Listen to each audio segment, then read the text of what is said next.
Hey guys, came to my attention that Warcraft 3 is going to be reforged, and this led me to ask the question, what is it about Warcraft 3 that makes it worthy of being reforged? And so, for looking into my Warcraft 3 story, I have this map here that was last modified in 2003. Now, for those of you who saw my last video, where we talked about the Lost Disc, we made a map called Nostalgia Haven, which included the heroic Well of Death that trains Manoroth, as well as Town Sheep and the Sheep Pen. Basically, I was going off of all of my efforts to remember and recall exactly what kind of creations I had in my childhood, and this included the Enchanter, this included the Big Blue Archimond, this also included things like the neutral category, the Mine of Monsters, and the Tree of Sheep, as we saw many of these creations, the Tree of Sheep and the Mine of Monsters. And going through these creations and thinking about these memories made me think, why don't we just open and customize the very map, date modified 2003, from the last time I worked on this project, 16 years ago. So let's do it and open it up. I have no idea what we're going to see. Here we are. Look at that, exactly as I remember it. Town Sheep, my friends. That is the exact same Town Sheep, exactly as I remembered it and exactly as we reproduced it. And if you want my opinion, I think it's time to test this map, and we'll just do a little bit of 4x3 resolution investigation into what these times were like and what we had back then in 2003, and that'll help us to build adding on to this map right now today, because as I mentioned, one of the reasons that I think Warcraft 3 deserves to be reforged is the power it gives you to make the first thing that comes to your mind. And that's why I think today we have here a tree that can't summon, just as we saw last week. However, today we have truly gone through the barrier, passing 16 years into the past. And as you will see, we have here the actual and original Mine of Monsters. I'm going to go ahead and engage Warpten so we can build more quickly here. Here we go, as well as many other creations. We have here, just as I recalled last time, the Temple of the Doomed. Apparently we had capitalized the T on the original Temple of the Doomed. This was something we didn't reproduce in the last video, called the Warpten bar aF7JA / rcher Greedisgood 999. This, of course, was a commentary on my ability to understand this game as a child and how to succeed within its world editor.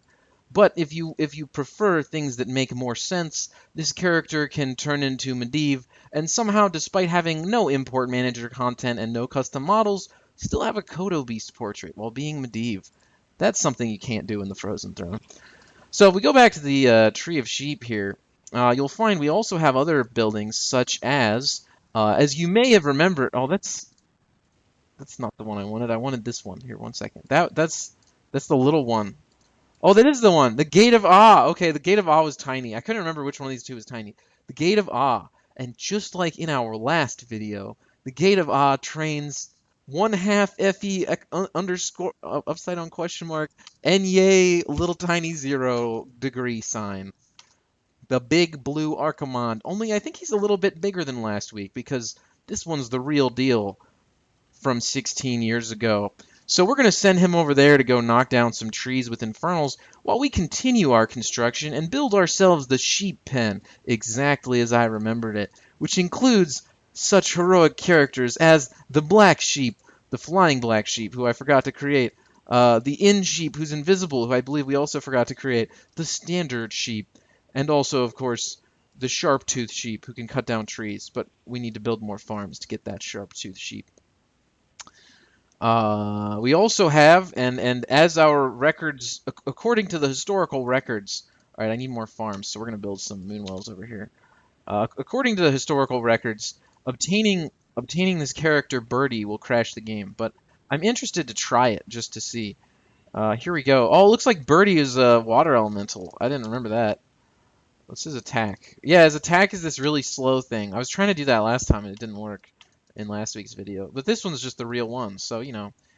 One of the easiest ways to obtain content is to just obtain the actual and original content upon which your memories are based. So I think this about covers it. As we can see, we have pretty much the exact and original creation that I intended to find, as well as a series of dragon roosts that don't seem to be selling to me today. Don't really know why they're not. Oh, they probably only sell the heroes, don't they? Hey, Big Blue Archimond, I got a job for you. Let's go check them out. Let's go check them out. Yeah, sure enough, there we are. All right. So, all of my fun aside, what we've seen here is one of the reasons why Warcraft III is worthy of being reforged, which is its ability to let anyone, even myself 16 years ago, create the first thing that comes to their mind. So I was thinking what we'll do here is we'll just take this particular map of mine that was my childhood map, and let's go ahead and add some new content to it, see what we can do. So if we go into the unit editor here, you can see here we have all the custom units, including the Realm of Sheep exactly as they were from the day they were made back in my youth. That is actually incredibly amazing to me. So what I think we want to do here, obviously, this was a map that contains a custom civilization for the sheep, but I think what we need to do is create the frogs, right? I think that's just an obvious extension of this environment. Unfortunately, the game doesn't have frogs because we're playing patch 1.0, so we're gonna have to add in the frogs, and that's gonna be mildly difficult for us to add frogs into the very first, oldest, most old patch of Warcraft. So how do you think we're gonna do it? Well, obviously, the way to make things in the old versions of Warcraft were always, always, always to take what's already there and change it a little bit. So I think what we want to do is take this seal and make a new custom unit called Frog based on the seal, who's going to be the color green.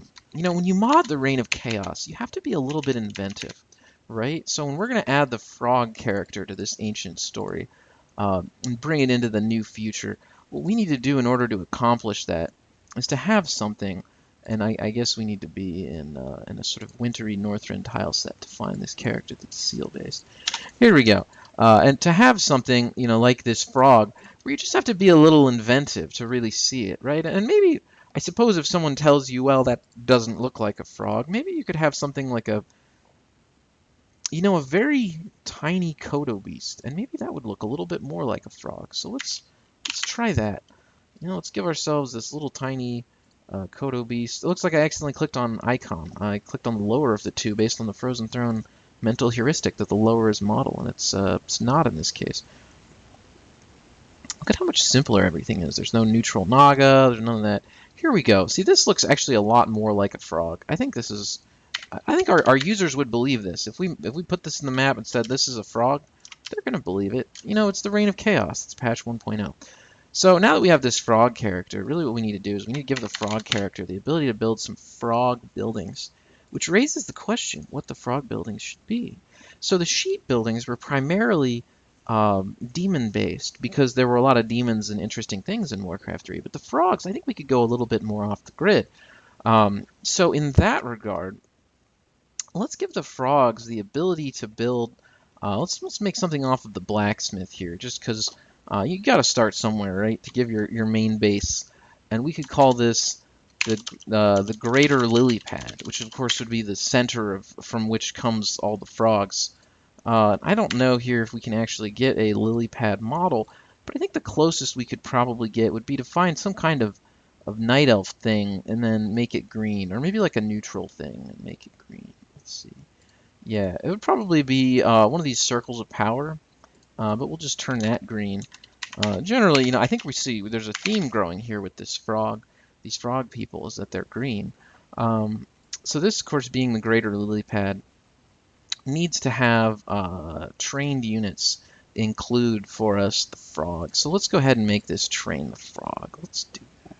So we're going to go in here. I'm going to make this guy train the frog, who of course now has the Kodo icon, but is still in the Northrend tile set.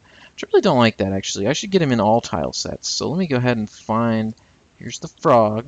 Now let's make that frog in all tile sets. So we're just going to go to neutral passive units, Go to the frog. Let's see if we can change the frog tile set. Also, of course, we need to change this tooltip. Invoke frog. Call upon the spirit of frog to save you.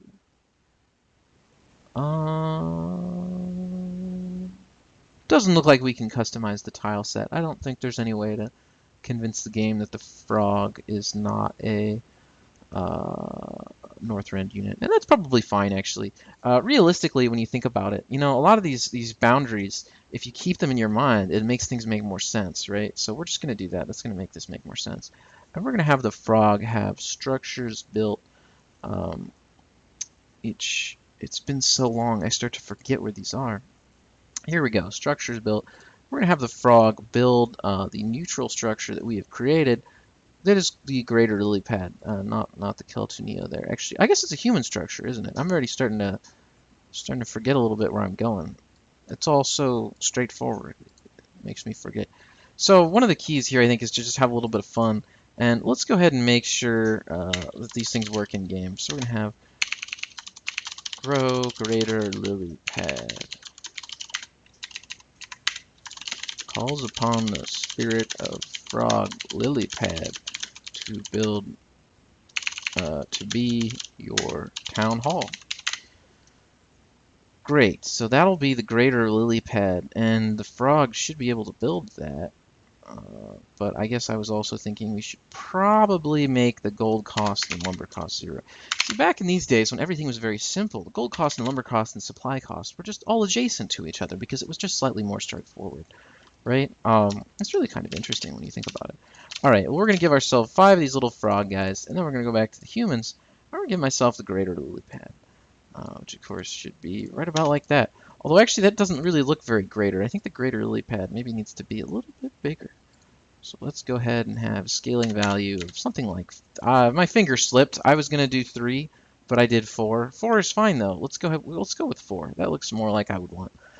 And let's run into the game here. Let's give it a spin. Let's give it a spin. I guess this map's no longer last modified in 2003. Times change. Here we are. Zero load time for any of this. Absolutely. Looks like Greater Lily Pad has a really interesting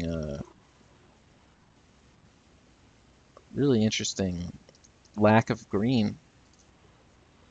But that's okay, because we have the frog. Also, it appears whenever I drag a box around any of these things, we always end up selecting the sheep boat. Unless I don't want to select the sheep boat, then I do. How does it work? I don't understand the physics of the sheep boat. Looks like I need a town hall to build a greater lily pad, though, so let's fix that one. That's pretty silly. Let's fix that. Let's just go back here to the unit editor. And we're going to take away requirements of town hall. We don't want that on there anymore. And now the greater lily pad doesn't require town hall. And we maybe also can go to button position if that's still here. Do they offer us a button position? Let's see, interface icon, collision map, pathing map, selection scale, supply cost, and performance upgrades.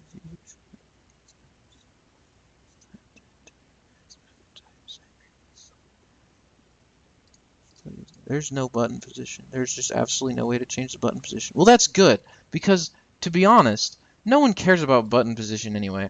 So yeah, let's just run with that, and I'm just gonna save, and we'll try it again.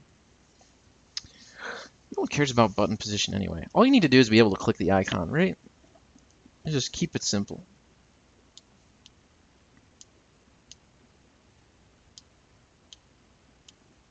Should be loading up. And here we are. Alright, let's go back to the little frogs down here. Here's my frog. Yeah, now I can grow a greater lily pad. Just right like that. Looks like the color doesn't work. Here's the sheep boat. These things always amazed me because you can give back in patch 1.0. Of course, these were different times. These were very different times. You can make the sheep boat be a flying unit with negative height. It's really fun, right? Because if you have this flying unit with negative height, it selection circles onto the ground. Like, it doesn't even really work. but it means that you could go in the water and like, I don't know, you're basically invisible, right? I mean, you have negative height, and that's the sheep boat. These were really the best of times. These circle of powers over here are used for, I added special cheat codes because I was, as a kid, totally amazed by the idea of custom and interesting cheat codes for things. It also appears that underground sheep boats pick up selection radius of the entire map. Let's see, what is this? I don't know what this is. Let's make this. Interesting. It has this tooltip missing, and it doesn't go anywhere. Alright. Well, we can make these guys. Those are instantaneous. I feel like the game is faster. The pace is faster. Oh, it's the spirit of the trees. You make the termite. It's been a while. Termite, go eat the tree. Oh, he has to uproot. That's right. Yeah, now go eat the tree, termite. There we go. This is a true termite. He eats the little trees over there. What a great guy. Anyway, along with the spirit of the trees, the green wisp, we have the pink wisp. This is the corrupted wisp. These were fun times. This is why Warcraft 3 is worthy of being reforged. This is truly why. Let's have my frog grow another greater lily pad. So as you guys can see, on our quest to create soothing and interesting experiences in the world editor and understand why Warcraft 3 is truly worthy of being reforged, what we see here today is really the classic example of me 16 years ago having a great time with this game, and I think it shows us an element, a component of what we can expect for Warcraft 3 Reforged. And with that, I hope you have a good night.